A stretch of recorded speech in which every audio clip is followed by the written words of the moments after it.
What is NCTE? It is a statutory body of Indian government set up under the National Council for Teacher Education Act 1993. In 1995 is to formally oversee standards, procedures and processes in the Indian education system.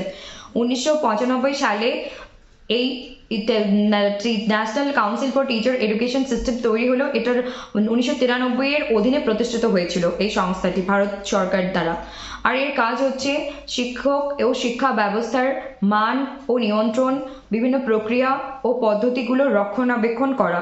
আর এর যোগ্যতা থাকছে 4 years integrated BSc, BEd or its equivalent course, master degree with relevant subject with Bachelor of Education or equivalent। আর কেউ কোনো UGC অনুমোদিত সংস্থা থেকে degree অর্জন করার পর সেটা যদি এনসিইটি দ্বারা রেকগনাইজ না হয় তাহলে সেটার কোনো ভ্যালিউ থাকে না।